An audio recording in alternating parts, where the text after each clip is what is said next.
So thinking about like when is the best time to engage a wealth advisor, I would say that the more complex a situation becomes, the more likely it is that it's time to bring somebody on professionally. Welcome to the Edge for Tomorrow. I'm Tracy, your host today. Thrilled to be joined by Jill Carruthers, Vice President of Wealth Management at Rebalance. Jill, thanks so much for being here today.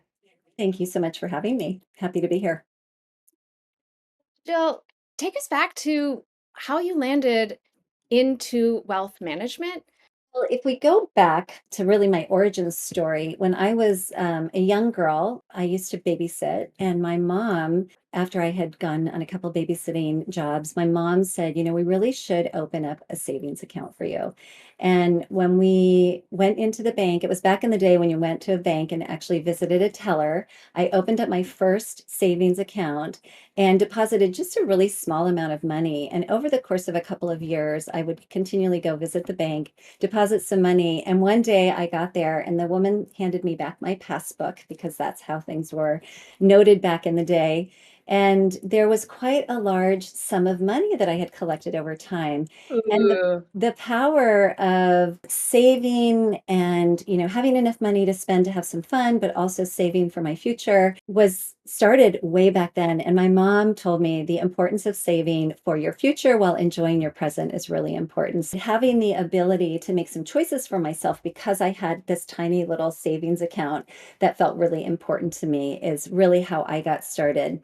And then when I got into business, I started first I was in the nonprofit, and in the nonprofit world, I was in charge of building partnerships between businesses and public schools. And what I realized is I really liked bringing people together and building relationships. Fast forward, I got into banking as a mortgage banker and did that for a number of years. But what I realized is the transactional nature of mortgage was not suiting me. I loved working with my clients. We'd work together intently for 30 days, and then we would sort of say goodbye for a couple of years until they had another need. So that's how I shifted into wealth management, really helping people think about their finances holistically over their lifetime. So where are they today? Where are they trying to go? And how can we get there together? That's a fantastic career insight. Knowing what kind of relationships that you want to have with your clients. What are you looking for when you're connecting with people? That actually is a nice segue into the way that I start when I'm working with my clients. So one of the things that I do when I'm meeting with a client is to explain how we work together. And when they've decided to work with me, the very first meeting that we have is really an opportunity for me to get to know all of the aspects of their lives. And the first question we talk about is what are their personal values? And it seems a little bit like an interesting question for a wealth manager to be asking, but for me to understand what is most important to my clients, what drives them, what they value becomes really a bedrock for the work that we do throughout our time as, now and well into the future. And once I understand what is most important to people, what drives them, it's a place that I can come back to when I'm putting together financial strategies for my clients to help them achieve their life dreams. Sometimes when we think of wealth, we're like, here, take a look at what I have going on. This is what I make, this is what I have, this is what I save. And then what's the best move forward? As if there's like one answer to that. Right. And hearing you talk about values, there's a lot of paths to take, and different options are best for different people. So for every client I have, they have different values, different goals, different concerns, and understanding what those are is going to help me be a better financial advisor to them. So part of that first meeting that we have, it's our longest meeting, and it's the meeting where we really go deep on who they are. So aside from learning their values and what's most important, we start looking at things like we talk about their family, who's in their family, whether they have parents that are still living. Might they at some point need to help care for their parents? On the other side of the family might be the children, if they have children. And do they need to maybe be thinking about educational expenses coming up, or will they want to help kids with a down payment at some point? Where are they in that family trajectory? And are they part of that sandwich generation where they're taking care of parents and kids? Or are they just independent and really want to be thinking about brothers, sisters, nieces, nephews, things like that? Or are they wanting to buy a second home? Or, where are they? Do they have plans for any kind of renovations? Things that we need to be thinking about because those are big ticket items. And then also, part of my goal is to help them think things through. So I had a client one time who was, they were in their 60s thinking about retirement, and they said, we're going to be in this house forever. But when we talked about their house, we realized it was a 3-story house on a hill in San Francisco with no elevator. So that brought up some conversations about, really, is this going to be your forever house? Or might we think about needing to pivot at some point down the future? So we're really thinking about, holistically, their overall financial plan and their life plan. And one of the things that I can help my clients with is looking at things from the big picture as well as getting down into the details. But oftentimes when people are making a decision about something, they're making a decision based on a single issue. And I can help them take a step back and look at the bigger picture because we've already talked Mhm. about those things. Right. Right. This takes us into your methodology. Really, that's what you're talking about now. And this is all part of kind of your signature framework. Is that right? It is, yes. Jill, what does it mean to you to do holistic wealth management?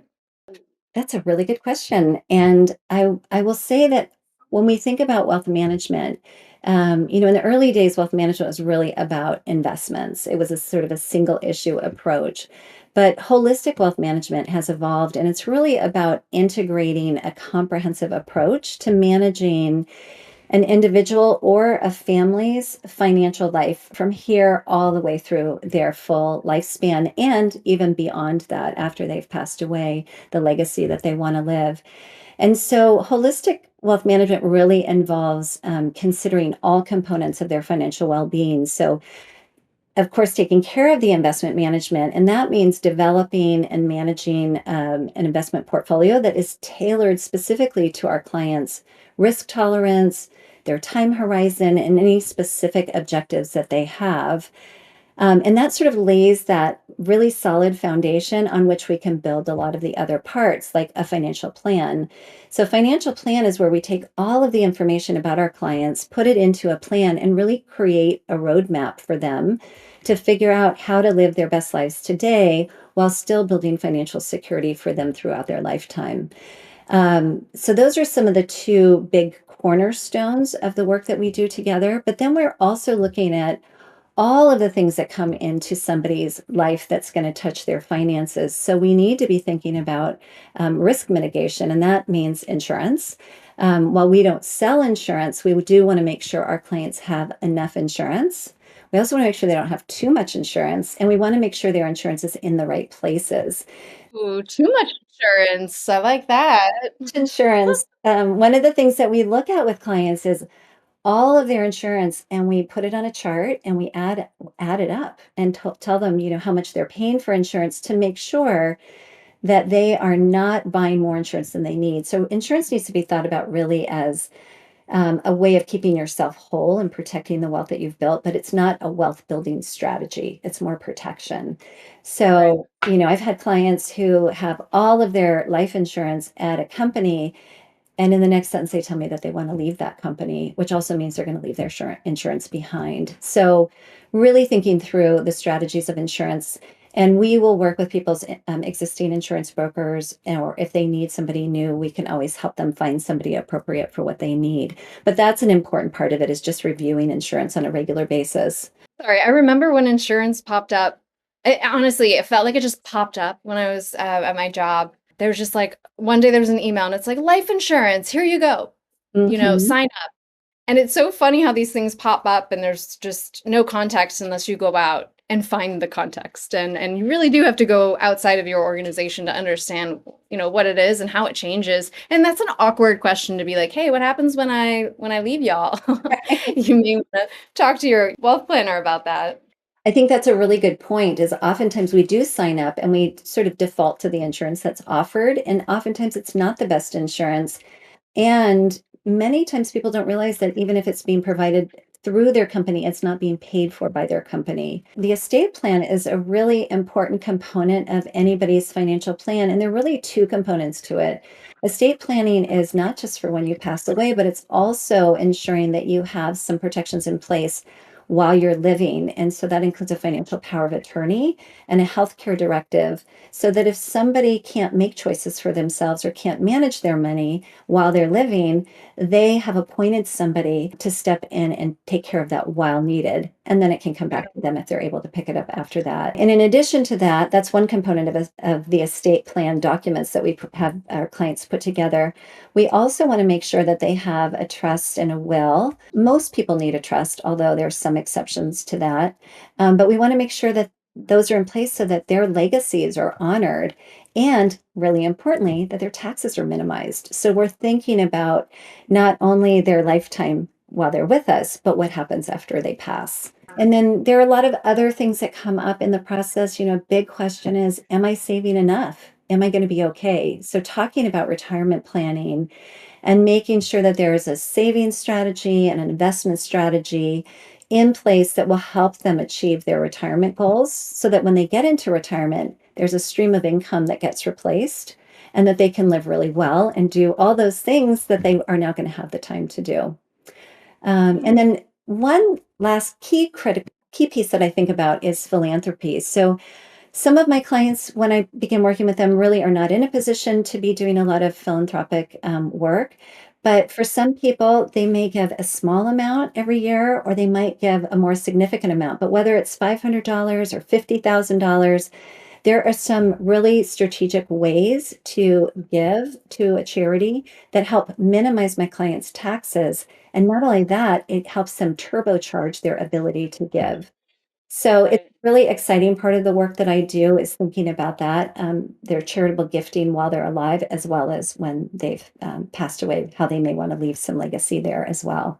And then you've heard probably a couple of times I've mentioned taxes, tax planning. I'm not a CPA, but I am very tax aware. And anytime I'm making a recommendation for a client, I am thinking about the tax implications. And my goal is to minimize my clients' taxes so that we can maximize their wealth. Yeah, I used to think that was my accountant's goal, but I definitely realized it was not. Actually, it relates. One moment I realized that too is that relating it to charitable giving. I remember, oh my gosh, he gave me the charitable giving form, and I was like, oh wait, do I get a tax benefit? And he's like, oh, you got to go above. I don't remember. It might have been $10,000. I had donated out of the joy of donating, right? To organizations I care about. And I think I donated like 9,800 or something. And I was like, he's like, you got to go over 10,000 to even start, and I'm like, well, I might have made some different choices about how I allocated my donations, and maybe some of them from this year, I might have, tried to do in advance so that I can start to get that benefit. But I don't think he was too interested in helping me figure that out. Well, that's another good point about working with an advisor who does holistic planning is one of my roles is to collaborate with your existing professionals. And that includes the primary ones are going to be around insurance, your CPA, and your attorneys. So my goal is to be aware of all of the component parts that need to be considered, what needs to be reviewed. And we take a look at what you have in place. But then if we have a suggestion, we might send you back to your accountant. Oftentimes, I will meet with my clients and their accountants to review some of the tax strategies. So thinking about like when is the best time to engage a wealth advisor, I would say that the more complex a situation becomes, the more likely it is that it's time to bring somebody on professionally. So when somebody's younger and first starting out, and maybe they just are, opening up their first investment account and maybe doing their 401k through their company or contributing to an IRA. Getting started, contributing to those accounts and starting to grow their accounts is something that people can generally do on their own. They might get some guidance from a parent or a colleague, or I actually do a lot of pro bono work with people to help them get started because I think that that is so powerful for people to just begin, like I did when I was younger. But then when does it become important to bring on an advisor? It's really important when you start to have some complexity. So, what are the things that are complex? One would be potentially getting married. That's a place where two people are coming together, and maybe there's going to be some mixing of accounts and some things to be thinking about, and maybe greater wealth because there are more people to contribute. Having children, that can be a really important time to think about bringing on an advisor, to think about educational planning and sort of the lifetime support that may be required for children on some level. It might be when you are nearing retirement. That's a great time to think about. If you've been a do-it-yourselfer, it's a great time to think about bringing on an advisor. Or, I live in the Bay Area in California. We deal with a lot of people who work in tech companies and have stock compensation. That's a really critical time to work with somebody who knows what they're doing, because oftentimes people come to me with a stock portfolio that is not in its most optimal situation. And there's some tax issues that we need to work with. There's some unwinding that we need to work through. And with proper planning in advance, we could have avoided all of that. So the complexity is really what is the trigger to, I think, beginning to work with somebody on a professional level.